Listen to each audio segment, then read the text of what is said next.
Paramount, I have figured you out. I know your strategy for marketing the Sonic movie 3. I see you. You think you're clever. But I am cleverer. More clever? Hey everyone, I'm OCDsaster Blue, and this is my Sonic exclusive channel. Everything here is Sonic related, so if you're into that sort of thing, please consider subscribing to the channel with Sonic X Shadow Generations coming out in a few days, and the Sonic Movie 3 coming out at the end of the year. We have a much to talk about. It's kind of crazy how all these things kind of intertwine together from a marketing perspective, because it's the year of Shadow essentially, where Shadow's finally resurfacing as a main center character and player in the Sonic universe.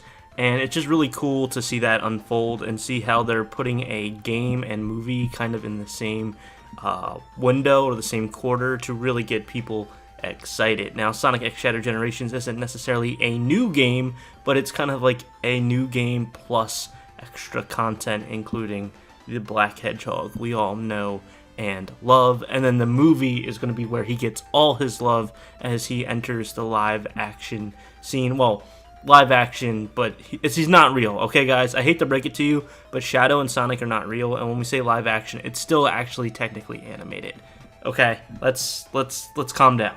What I'm trying to say is there's a lot of stuff that kind of like lean into each other. It's kind of like a domino effect from a marketing side. You have all these trailers and gameplay footage and interviews and animations leading up to the game, Sonic X Shadow Generations, which will go back into Shadow's backstory and kind of show that in a new perspective that people haven't seen in a very long time, which will then bridge into the movie, and people will now understand Shadow a little bit better as they see the adaptation in the Sonic movie 3. So it's all this beautiful culmination of content that the fans really get to chew off of and really get to thrive off of, but at the same time it's benefiting from a business standpoint Sega and Sonic team, as you know, we're getting these things and they're marketing and pushing through. It's just really creative how they decided to do this. Speaking of which, I do have content going over, reviewing, reacting to these trailers and to the animation. So after this video, if you haven't seen that, I very much encourage you to give some support and to check it out if you want to. But that's just an aside. It took way too long for the Sonic Movie 3 trailer to come out. People saw it at CinemaCon almost about a year ago at this point, it feels like. And then it was a very long time until the general audience, the public audience, got to actually see the trailer. And my theory, which seemed to be proven, is that they didn't want to market this movie too early because they had other movies in the pipeline, such as Transformers 1, which is bombing in the box office. But guys, Transformers 1 is really good, and if you haven't seen it, I really encourage you to go see it. It is far better than the other stuff that's in theaters right now, like Joker, Folie à Deux. The only thing that I think would beat it out right now would be Wild Robot. That movie's really good as well, but they're both great in their own ways, and more people need to give Transformers 1 some love. I'm not sponsored. This is not an ad. I'm not even a Transformers fan, but that movie was so good, and it just sucks that it's not doing well box office number-wise. But yeah, they wanted to wait for that movie to come out, and then once it did, lo and behold, they now have a Sonic Movie 3 trailer that they put on YouTube, but also had at the very beginning of the Transformers 1 movie, because that's the same audience, right?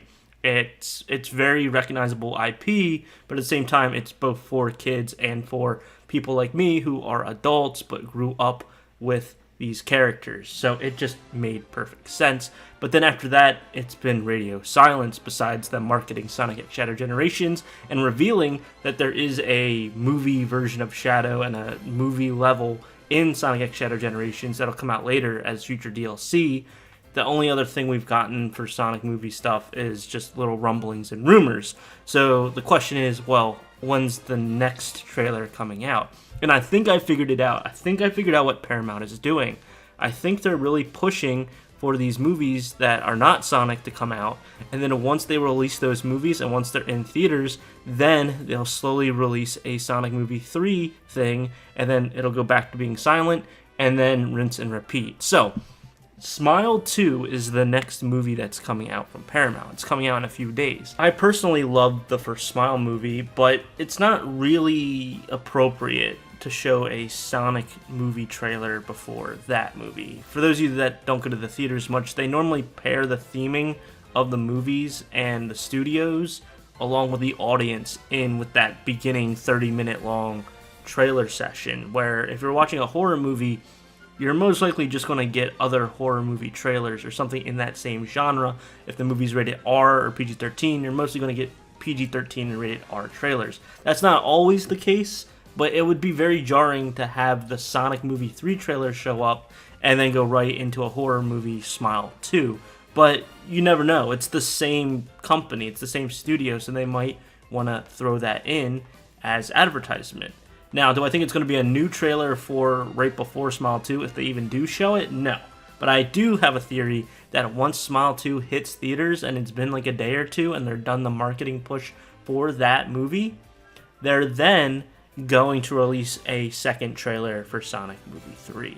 That's just a speculation. I have no inside sources, but that is my theory. I think they're then going to push that out to keep the hype going. We do have Sonic X Shadow Generations in the meantime, so that's also going to be holding people over for a little bit. They're going to want people to talk about that game a little bit, and then as they're excited with that game, push out the movie trailer to really get people ready to buy both. Honestly, it's basically a circle. So the people that haven't bought Sonic X Shadow Generations yet, they see the trailer for Sonic Movie, and they see that there's a new Sonic game out where you can play as Shadow, so they get that. Or you're playing Sonic X Shadow Generations, and you see a trailer for Sonic Movie 3, and now you're like, oh, I can't wait to see that in theaters, because now I love Shadow if you've never like known Shadow's backstory, now this is the first time you get to see it. You get what I'm trying to say, right? It helps each other out in that sense. So I really do see them doing another Sonic trailer right after they release Smile 2, but then there's another movie that comes out that they're going to be pushing marketing and stuff for, and that would be Gladiator 2. What's really interesting to me is that it actually would make more sense to put a Sonic Movie 3 trailer in the front of a Gladiator 2 movie versus Smile 2. And the reason is the audience. Remember how I said earlier they play trailers based off of a few things in the theater? Well, a lot of people that watch Gladiator were either born in the 80s. The movie didn't come out in the 80s, but by the time they were old enough to see it, they were in their early teens, maybe early 20s, and they were born in the 80s. So they grew up in that era where Sonic slowly started to come out, Sonic Adventure 2, Shadow, that sort of stuff. So there's a high market there that might actually have a overlap with Gladiator and with Sonic. Now, I'm a little bit too young for that. I remember my dad watching the first Gladiator on TV back in the day. I was too young, but I can see it. I actually could. I know it sounds silly, but I could actually see it because there's probably a lot of dads that are going to go see Gladiator 2, but have nostalgia for playing the Sega Genesis and playing Sonic games back in the day. So this is what I think. The grand scheme of it all. Paramount, I see you. I know what you're up to, and I hope I am right. If you guys could save this video somewhere and then come back in 2 months and comment down below whether this video aged like wine or like milk, that would be great. We could see how accurate I was with this speculation. But I really do see it coming down to this. They're probably going to do one big marketing push for Sonic X Shadow Generations, which comes out in a few days. So they're probably going to do one more big trailer, one more big reveal, one more big, oh my gosh, that's crazy thing. The game's going to come out, then Smile 2 is coming out at the same time. After a few days of both of those things generating hype, generating excitement separately, they're not going to generate the same type of hype. They're going to release a second trailer for Sonic Movie 3, and everyone is going to lose their absolute mind. And then it's going to go quiet again. We're not going to hear anything. We're going to get nothing at all. It's going to be a drought for a little bit, which is sad because I like reacting and commenting and doing analysis and speculation, but it's going to be quiet as they push out marketing and stuff for Gladiator 2. So you're going to start seeing an uptick in Gladiator 2 stuff. Then, once that hits theaters, then we're just going to get back-to-back press junkets, teasers, trailers, and stuff to round out the full end of the year campaign, so to speak, for Sonic Movie 3. I don't see us getting more than 3 trailers. I really don't. I can see us getting maybe, 2 more trailers, maybe a third. But I really think that Paramount's being sparing. They also don't have any money. They're in the business side of things. They're like not doing well. So the marketing is going to have to be a little bit spotty. But I really don't think we're going to be getting that many trailers, which is good. I like that. I don't like the whole movie spoiled for me before I go in and see it.